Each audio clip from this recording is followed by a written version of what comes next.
إن الحمد لله نحمده ونستعينه ونستغفره ونعوذ بالله من شرور أنفسنا وسيئات أعمالنا من يهده الله فلا مضل له ومن يضلل فلا هادي له أشهد أن لا إله إلا الله وحده لا شريك له وأشهد أن محمدا عبده ورسوله يا أيها الذين آمنوا اتقوا الله حق تقاته ولا تموتن إلا وأنتم مسلمون يا أيها الناس اتقوا ربكم الذي خلقكم من نفس واحدة وخلق منها زوجها وبث منهما رجالا كثيرا ونساء واتقوا الله الذي تساءلون به والأرحام إن الله كان عليكم رقيبا يا أيها الذين آمنوا اتقوا الله وقولوا قولا سديدا يصلح لكم أعمالكم ويغفر لكم ذنوبكم ومن يطع الله ورسوله فقد فاز فوزا عظيما أما بعد فإن خير الحديث كتاب الله وخير الهدي هدي محمد صلى الله عليه وسلم وشر الأمور محدثاتها وكل محدثة بدعة وكل بدعة ضلالة وكل ضلالة في النار۔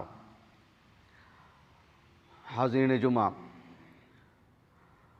اللہ سبحانہ و تعالیٰ کی توفیق سے اور اللہ رب العالمین کا یہ عظیم فضل و کرم ہے کہ لاک ڈاؤن کے طویل عرصے کے بعد آج یہ مسجد جامعہ عامۃ الناس کے لیے بھی کھولی گئی ہے۔ یہ بہت ہی خوش آئند بات ہے۔ شہر کی سبھی مسجدیں اور یہ مسجد بھی مکمل طور پر بھری بھری رہتی تھی۔ لاک ڈاؤن کی وجہ سے ہماری یہ مسجد بھی کافی خالی ہو گئی تھی۔ میں سمجھتا ہوں یہ ایک نشاط ثانیہ ہے آج کا یہ جمعہ کہ اللہ تعالیٰ کی توفیق اس کے فضل و کرم سے دوبارہ آباد ہونے جا رہی ہے۔ آج کے اس خطبہ جمعہ میں مسجد کی تعمیر، مسجد کی تطہیر اور مسجد کو آباد رکھنا، ابراہیم علیہ السلام کی زندگی سے 3 باتیں آپ کے سامنے رکھوں گا۔ بنیادی طور پر ایک بات یہ ہے کہ مسجد کی محبت دل میں ہونا یہ خود اللہ رب العالمین کی طرف سے ایک نعمت ہے۔ مساجد شعائر اللہ میں سے ہیں۔ ایک شخص کا تعلق مسجد سے بہت زیادہ ہوتا ہے، یعنی مسجد میں قیام کے اعتبار سے۔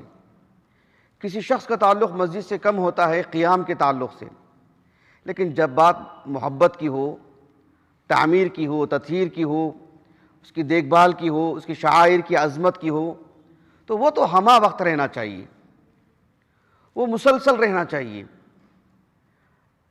اس سلسلے میں ایک حدیث مبارکہ ہے جسے 5ویں صدی ہجری کی ایک عظیم عالم دین، ایک عظیم واعظ، معروف واعظ ابو عبداللہ محمد ابن سلامہ الخزاعی مصر کے ہیں، 454 ہجری ان کا سن وفات ہے۔ کئی کتابوں کے مصنف ہیں، انہوں نے حدیث پر بھی ایک کتاب لکھی جو علمی دنیا میں مسند شہاب الخزاعی سے معروف ہے۔ اس میں انہوں نے ایک واقعہ نقل کیا ہے اپنی سند سے، جسے شیخ محمد ناصر الدین البانی رحمہ اللہ نے الصحیحہ میں صحیح کہا ہے۔ ہم جانتے ہیں کہ آپ صلی اللہ علیہ وسلم کے انتقال کے بعد عہد فاروقی میں جب ملک شام فتح ہوا، اس سے پہلے عراق فتح ہوا، پھر اس کے بعد مصر فتح ہوا۔ ملک شام کی فتح کے بعد وہاں کے جو گورنر تھے یزید ابن ابی سفیان رضی اللہ عنہما، معاویہ بن ابی سفیان رضی اللہ عنہ کے بڑے بھائی، وہ وہاں کے گورنر تھے۔ جب فتوحات کا دائرہ بڑھتا رہا تو آپ نے عمر بن خطاب رضی اللہ عنہ سے مراسلت کی، آپ کو خط لکھا اور آپ سے طلب کیا کہ فتوحات کا دائرہ بڑھتے جا رہا ہے، مسلمانوں کی کثرت ہو رہی ہے، لیکن یہاں دین پڑھانے والے نہیں ہیں، اچھے علماء نہیں ہیں۔ تو عمر بن خطاب رضی اللہ عنہ نے کئی ایک صحابہ کو وہاں پر بھیجا، ابو ایوب انصاری ہیں، ابو موسیٰ الاشعری، پھر اسی طرح سے ابو حذیفہ بن الیمان، معاذ بن جبل، ابو الدرداء، سلمان الفارسی رضی اللہ عنہ اجمعین، ایک بڑی تعداد وقفے وقفے سے آپ بھیجتے رہے۔ ابو الدرداء اور سلمان فارسی رضی اللہ عنہما یہ دو صحابی بھی بھیجے گئے تھے، ایک ملک شام، ایک فلسطین۔ ان دونوں کا بہت گہرا تعلق ہے پہلے سے بھی، بحیثیت مسلمان بھی، بحیثیت صحابی بھی، اور ایک خاص تعلق یہ بھی تھا کہ آپ صلی اللہ علیہ وسلم جب مدینے کو آئے، جب سلمان فارسی رضی اللہ عنہ مدینے کو پہنچے تو ان میں اور ان ابو الدرداء میں بھائی چارگی پیدا کرا دی، دونوں کو آپس سے جوڑ دیا، اور یہ ان کے گھر میں رہا کرتے تھے سلمان فارسی رضی اللہ عنہ ابو الدرداء کے۔ پھر جب عمر بن خطاب رضی اللہ عنہ کے دور خلافت میں یہ دونوں جدا جدا ہو گئے، ایک فلسطین میں ایک ملک شام میں، تو دونوں آپس میں بہت ساری باتیں مراسلت کے ذریعے سے کر لیا کرتے تھے۔ آپ دیکھیں گے کہ حدیث کی کتابوں میں، تاریخ کی کتابوں میں باسانید صحیحہ ان دو صحابی کے آپس میں جو خطوط ہیں بہت ہی دلچسپ، بہت ہی عمدہ ہیں، کئی خطوط۔ میں سوچ رہا تھا کہ جو اس پر مستقل جو ہے کام کیا جائے اور جو ہے امت کے سامنے پیش کیا جائے، محاضرہ دیا جائے۔ میں نے کافی جو ہے یہ مراسلت، ان کی جو رسائل تھے میں نے جمع کی اس کو، بہت ہی ایمان افروز باتیں۔ ابو الدرداء رضی اللہ عنہ نے ایک مناسبت سے سلمان فارسی رضی اللہ عنہ کو لکھا، کئی باتیں لکھی۔ ایک بات وہ بھی ہے جو آج کی ہمارے خطبہ جمعہ سے تعلق رکھتی ہے۔ سلمان فارسی رضی اللہ عنہ سے انہوں نے کہا کہ یا اخی وَلْيَكُنِ الْمَسْجِدُ بَيْتَكَ، کہ مسجد ہی تمہارا گھر بن جائے، اس لیے کہ میں نے رسول اللہ صلی اللہ علیہ وسلم کو یہ کہتے ہوئے سنا، المسجد بیت کل تقی، اللہ سبحانہ و تعالیٰ نے جس بندے میں بھی اپنا اس کا تقوی رکھا ہے، اللہ کی دین کی محبت رکھی ہے، جس کا بھی دل اللہ کی باتوں سے نرم پڑ جاتا ہے، اس طرح کا مزاج، اس طرح کا دل، یہ دراصل ایسے لوگ اپنا گھر مسجد کو بنا لیتے ہیں۔ یعنی مسجد میں قیام کی بات بھی ہے، ساتھ میں مسجد سے تعلق، چاہے وہ مسجد کے اندر رہے چاہے وہ مسجد کے باہر رہے۔ جس طرح سے انسان چاہے اپنے شہر میں رہے، باہر رہے، اپنے گھر سے جو تعلق رکھتا ہے جسمانی طور پر بھی، ذہنی طور پر بھی، بالکل ویسے ہی وہ تعلق مسجد سے ہو جائے۔ یہ بات ہے اس حدیث مبارکہ کا جو معنی مفہوم ہے، المسجد بیت کل تقی۔ میں جو بات آپ کے سامنے رکھنا چاہ رہا ہوں وہ یہ اختصار کے ساتھ کہ ابراہیم علیہ السلام کی زندگی کو رکھ کر کے اہل علم جب کبھی بھی عید الاضحیٰ کی مناسبت ہوتی ہے تو بہت سارے باتیں جوڑ کر کے بتاتے ہیں ان کی زندگی سے۔ ایک نمایاں بات ہوتی ہے آزمائشوں کا معاملہ، بچوں کی تربیت کا معاملہ، وغیرہ وغیرہ۔ میں بھی ایک بات آپ کے سامنے رکھتا ہوں کہ ابراہیم علیہ السلام کی زندگی کا تعلق مساجد سے کس طرح سے ہے۔ وہ اس لیے بھی کہ لاک ڈاؤن کے ایک طویل عرصے کے بعد آج مسجد جو ہے عامت الناس کے لیے کھلی ہوئی ہے۔ ابراہیم علیہ السلام کا مساجد سے جو تعلق ہے، کتاب و سنت کی روشنی میں تین باتیں میں آپ کے سامنے رکھوں گا نہایت اختصار کے ساتھ۔ سب سے پہلا جو معاملہ ہے وہ یہ کہ تعمیر مساجد کا معاملہ، مسجدوں کو بنانا، مسجد کو تعمیر کرنا، آپ بھی، آپ کی اولاد بھی، آپ کے اولاد کی اولاد بھی۔ اللہ سبحانہ و تعالیٰ نے سورۃ البقرہ میں بیان فرمایا وَإِذْ يَرْفَعُ إِبْرَاهِيمُ الْقَوَاعِدَ مِنَ الْبَيْتِ وَإِسْمَاعِيلُ رَبَّنَا تَقَبَّلْ مِنَّا إِنَّكَ أَنْتَ السَّمِيعُ الْعَلِيمُ۔ بہت معروف آیت کریمہ، سب واقف ہیں اس سے، تقریباً یہ آیت کریمہ یاد بھی رہتی ہے، اور آیت کریمہ کا آخری حصہ تو دعا ہے، دعا تو سب کو تقریباً یاد رہتی ہے۔ ایک اور مقام پر اللہ تعالیٰ نے کہا سورۃ الانبیاء میں، سورۃ الحج میں، وَإِذْ بَوَّأْنَا لِإِبْرَاهِيمَ مَكَانَ الْبَيْتِ۔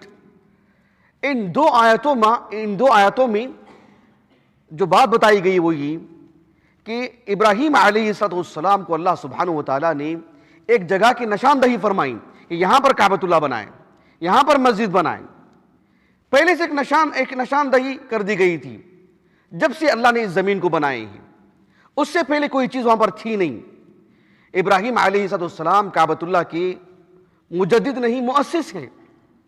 اللہ رب العالمین نے فرمایا سورۃ آل عمران کے وسط میں ان اول بیت وضع للناس للذی ببکۃ مبارکا وہدی للعالمین۔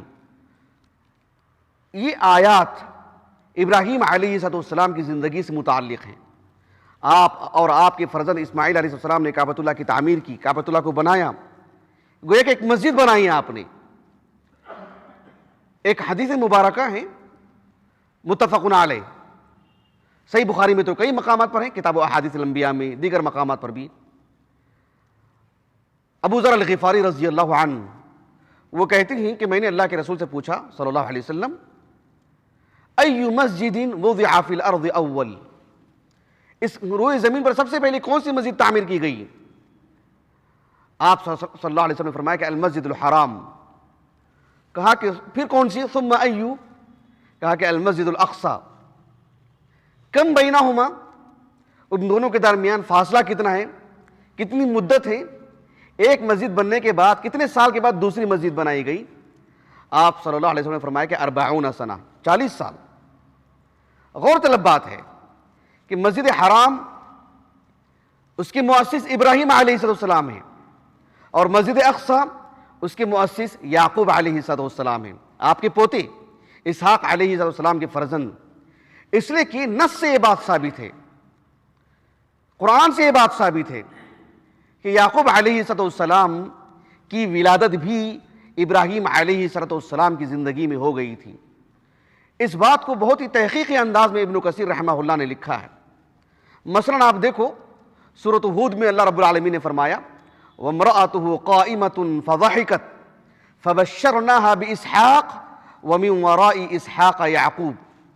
اللہ رب العالمین نے سارہ کے ذریعے سے ابراہیم علیہ السلام کو جہاں اسحاق علیہ السلام کی خوشخبری دی، اللہ رب العالمین نے آپ کے لیے آنے والے ایام میں اب ایک پوتے کی بھی خوشخبری دے دی یعقوب کی شکل میں۔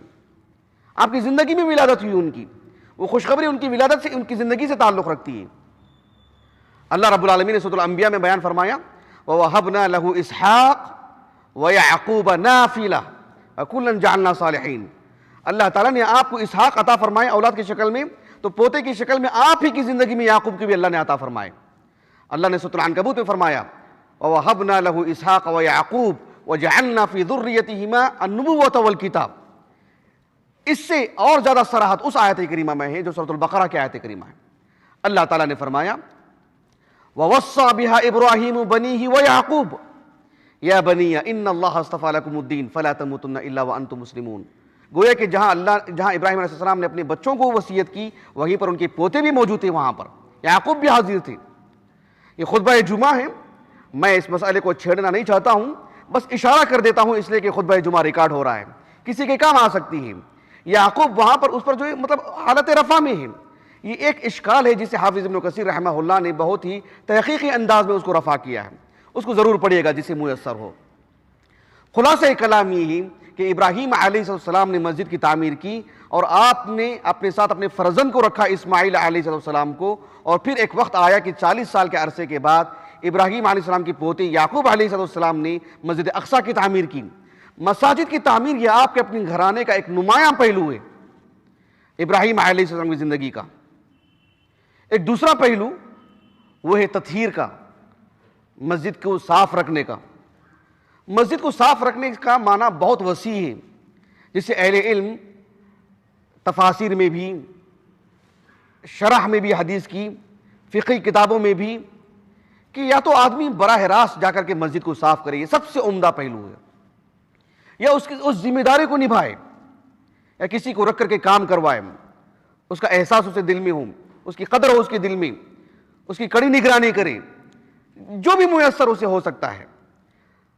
اللہ رب العالمین نے ابراہیم علیہ السلام کی زندگی سے متعلق کہا سورۃ البقرہ میں وَإِذْ جَعَلْنَا الْبَيْتَ مَثَابَةً لِلنَّاسِ وَأَمْنًا وَاتَّخِذُوا مِن مَّقَامِ إِبْرَاهِيمَ مُصَلًّى وَأَعِدْنَا إِلَىٰ إِبْرَاهِيمَ وَإِسْمَاعِيلَ أَن طَهِّرَا بَيْتِيَ لِلطَّائِفِينَ وَالْعَاكِفِينَ وَالرُّكَّعِ السُّجُودِ۔ مسجد حرام میں نماز پڑھنے والوں کے لیے، اعتکاف کرنے والوں کے لیے، اس لیے کہ اعتکاف مسجد ہی سے تعلق رکھنے والی عبادت ہے، گھر سے تعلق رکھنے والی عبادت نہیں ہے۔ اعتکاف کرنے والوں کے لیے، نماز پڑھنے والوں کے لیے مسجد کو صاف رکھا کریں۔ ابن عاشور رحمہ اللہ نے بڑی دلچسپ بات کہی۔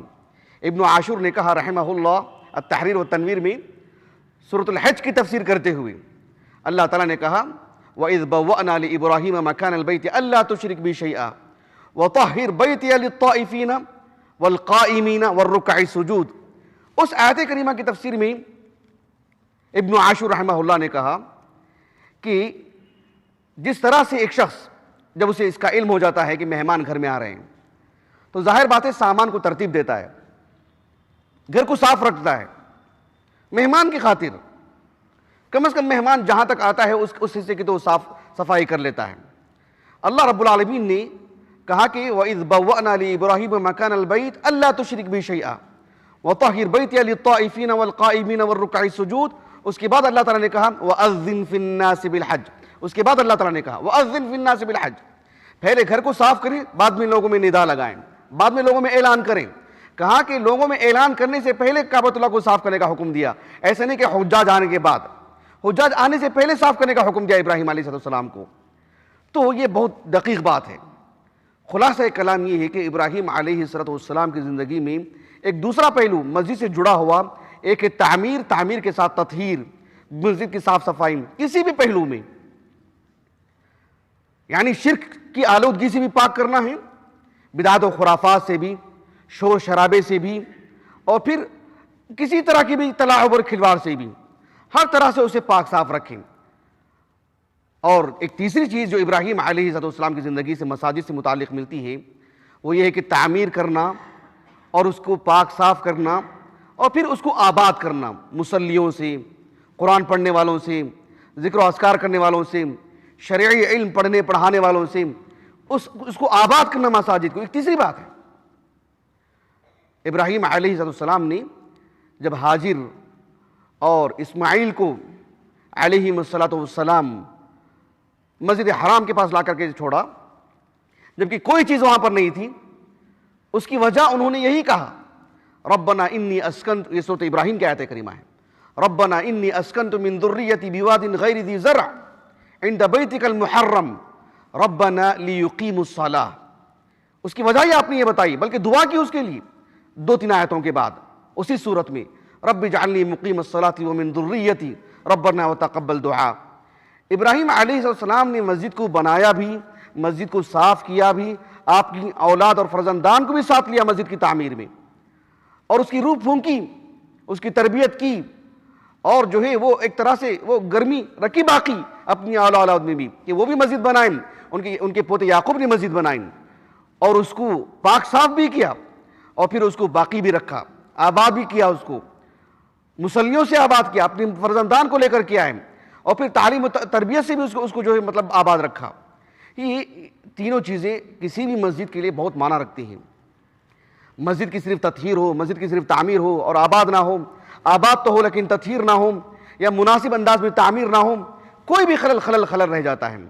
جتنی طاقت ہو خلل کو دور کرنے کی ضرورت ہے۔ اللہ سبحانہ و تعالی مساجد کی جو ذمہ داران ہیں، مساجد کی جو متولیان ہیں، اللہ رب العالمین ان کو ذمہ داری ادا کرنے کی توفیق عطا فرمائیں، ان کے لیے وسائل عطا فرمائیں، ان کو قوت عطا فرمائیں، مصلیان کو اللہ رب العالمین مسجد کو آباد کرنے کی توفیق عطا فرمائیں۔ اللہ سبحانہ و تعالی ہر شخص کو دینی نقطہ نظر سے جو طاقت عطا فرمائے ہیں اس پہ اسے مکمل اترنے کی اللہ سعادت دے، توفیق دے۔ وآخر دعوانا الحمد للہ رب العالمین۔